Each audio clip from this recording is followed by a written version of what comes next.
calon gubernur Nusa Tenggara Timur, NTT, Emmanuel Melkiades Lakalena atau Melki Lakalena mengatakan dalam membangun NTT butuh partisipasi dari semua pihak termasuk para diaspora NTT yang di seluruh dunia. Menurutnya kolaborasi tersebut diakini dapat membawa percepatan pembangunan di NTT. Simak selengkapnya pernyataan Melki Lakalena dalam orasi politiknya di lapangan sepak bola Numba, Desa Raporendu, Kecamatan Nangapanda beberapa waktu yang lalu. Kita punya niat baik itu ada saja yang bantu. Tadi teman saya di Jakarta tiba-tiba udah Mel, saya kasih atur charter pesawat biar bisa masuk ke ND melalui SOA tadi. Terima kasih. Kita berikan tepuk tangan bagi orang-orang baik yang sudah bantu kita pada sore hari ini. Bapak Mama semua, saya mudah-mudahan tidak usah lama karena abis ini kita masih joget bersama. Setuju ya? Setuju? Politik Melki John itu politik yang gembira. Setuju? Mudah-mudahan saya bicara di bawah 7 menit. Saya hitung di bawah 7 menit kan, berarti kira-kira 7 menit dari sekarang habis ya, mudah-mudahan. Melki Joni itu hadir karena memang kita ingin agar program-program Pak Jokowi ini bisa berlanjut di program-program di era Pak Prabowo. Setuju? Kita setuju bahwa Pak Jokowi sudah buat banyak bagi NTT, betul? Kita ingin Pak Prabowo buat lebih banyak lagi, setuju? Hanya ada satu paket di NTT yang itu mencerminkan partai-partai yang berada pada Pak Prabowo ketika Pilpres lalu, cuma di paket Melki Joni. Kita punya 3 paket di NTT untuk pemilihan gubernur. Paket yang sesuai dengan Pak Prabowo cuma 1. Koalisi partai-partai yang ada di kami ini adalah teman-teman Pak Prabowo ketika Pilpres. Ada pun tambah 1-2 partai lain, seperti ada partai P3, ada partai Perindo dan sebagainya. Tapi seluruhnya ini adalah partai-partai pendukung Pak Prabowo Subianto. Dipastikan seperti tadi Adi sampaikan, semua program Pak Prabowo yang masuk NTT akan kita optimalkan lebih banyak daripada yang seharusnya. Sebagai contoh, ada program 2 juta untuk membangun rumah layak huni di Indonesia. Tentu semua sudah dibagi. Nanti NTT dapat berapa, Provinsi dapat berapa.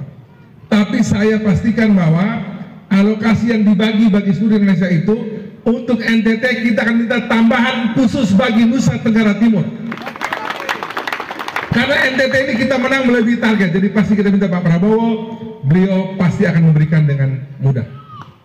Yang kedua, kita ingin agar NTT ini ke depan NTT yang maju dari berbagai aspek ekonomi, NTT yang sehat, masyarakatnya itu mudah mendapatkan akses dan kesehatan, dan kita akan dorong untuk gratis berobat seluruhnya. Yang ketiga, NTT cerdas. Tidak boleh ada anak putus sekolah yang tidak bisa sekolah karena urusan tidak punya uang. Saya sudah bicara dengan teman DPR RI dari Partai Demokrat, Ibu Anita yang urus pendidikan. Beliau katakan begini, ada 200.000 anak putus sekolah. Saya tidak tahu di Numba sini berapa atau di Nangapanda berapa, di ND berapa. Tapi menurut Bu Anita uang ada. Pak Melki bisa bilang di mana-mana. Anak putus sekolah karena faktor uang akan dicarikan jalan biar dia bisa sekolah lagi. Itu urusan Ibu Anita. Jadi NTT cerdas itu kita akan buat anak-anak bisa sekolah, dan sekolah-sekolah vokasi atau sekolah-sekolah kejuruan yang berbasiskan potensi daerah akan kita bangun di berbagai daerah se-NTT. Kita di Numba sini, di Nangapanda sini, di ND sini, apabila ada potensi daerah tertentu yang ingin kita buat sekolah khusus, kita akan buat sesuai dengan kondisi lapangan. Setuju?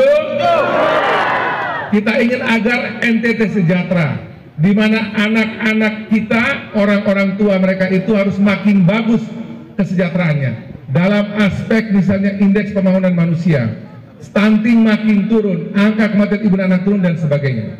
Dan terakhir ada kali berkelanjutan, di mana semua program baik dari Pak Jokowi dipastikan akan kita urus dengan baik juga di zaman Pak Prabowo.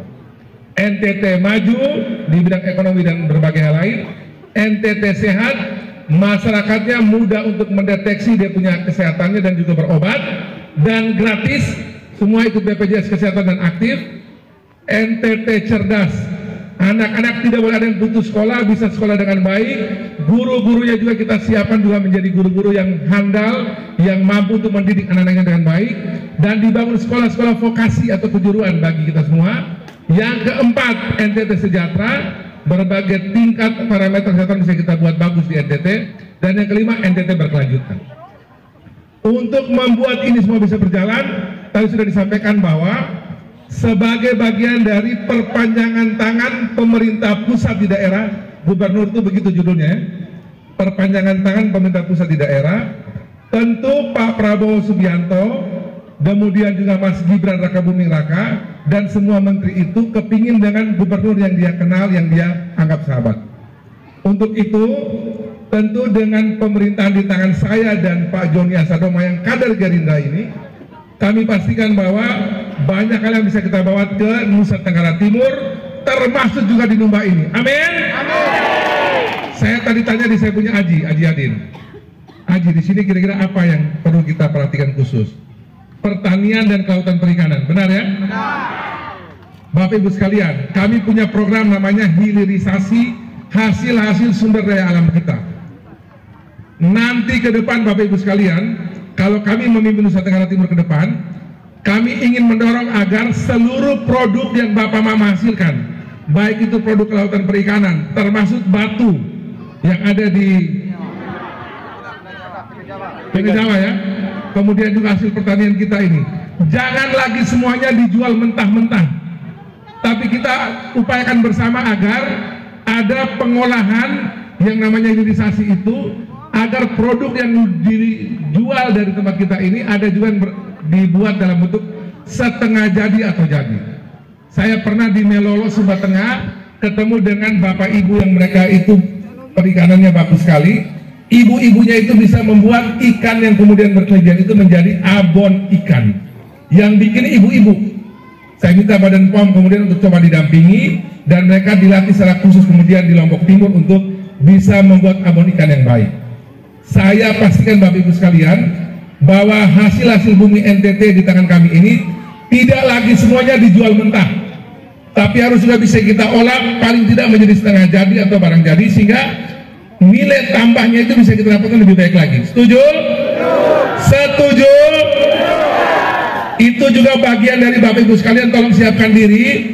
Program makan siang bergizi, makan siang gratisnya Pak Prabowo itu akan nanti memberikan kesempatan bagi terutama ibu-ibu yang punya UMKM atau kelompok-kelompok usaha bersama itu bisa membuat produk makanan yang bisa dipakai untuk memberikan makan siang gratis atau bergizi ini pada anak-anak SD, anak-anak SMP, dan anak-anak SMA dengan jumlah kalori yang sudah ditentukan, dan nanti kita akan dorong semuanya itu berbasis pangan lokal. Kalau latu ikan, ada hasil bumi lain, nanti kita lihat hasil pertaniannya apa, itu dipakai sebagai produk untuk membuat makan siang bergizi atau makan siang gratis. Bapak Mama suka kan tidak program Pak Prabowo ini? Biar uang putar di sini ini dikirim dari Jakarta, masuk namanya ke Satpel, Satuan Pelayanan, dia turun ke masing-masing kelompok-kelompok ini, UMKM ini, kemudian mereka buat sesuai dengan standar, yang penting kalorinya masuk, yang penting dia bersih, higienis, dipakai buat anak-anak kita juga untuk membuat mereka punya gizi yang bagus. Setuju? Dan terakhir, semua ini selain butuh kekuatan dari pusat, kita juga butuh kekuatan keluarga besar kita, orang NTT, orang ND, orang Nangapenda, orang Numba yang ada di luar NTT tapi mau bantu kita. Setuju? Agar orang-orang yang memang sudah berhasil di luar ini juga bisa ngalah bantu kita di NTT ini, juga di Mumbai. Yang sudah berhasil di Kupang, yang sudah berhasil di Jogja, yang sudah berhasil di Jakarta, akan kami fasilitasi dengan khusus agar mereka juga bisa terlibat membangun NTT, termasuk membangun daerah-daerah yang mempunyai kekasan khusus seperti kita di Dubai. Itu kami akan lakukan karena kami sadar pembangunan NTT, pembangunan ND ini tidak bisa cuma dilakukan hanya oleh gubernur, wakil gubernur dan jajarannya, termasuk oleh bupati dan jajarannya. Butuh semua orang untuk kerja sama-sama. Amin. Amin. Kalau ada kerja gotong royong, semuanya bisa kita buat. Kebetulan saya punya daerah pemilihan itu di daerah timur. Saya punya bapak mama dari Ndona, akunnya Atan Ndona. Bapak mama saya dari Ndona. Dulu terakhir bapak di sini itu sebagai Kakande Pendidikan dan kemudian DPRD. Bapak saya stop DPRD gara-gara saya demo Pak Harto turun, Bapak itu juga selesai Pak DPRD Pak. Karena itu yang zaman pendek itu 97-99, jadi Bapak juga stop DPRD. Bapak saya Yohanes Gajokede sudah meninggal, mama saya masih hidup di Kupang. Mereka berdua guru, kemudian juga kami punya keluarga di Ndona sana, itu juga kakek saya, itu dulu termasuk juga orang yang sering bersama Bung Karno. Jadi Bung Karno itu dulu kalau dia pergi diskusi di Ndona dengan para pastor Belanda, pasti sholatnya itu di tempat kakek saya.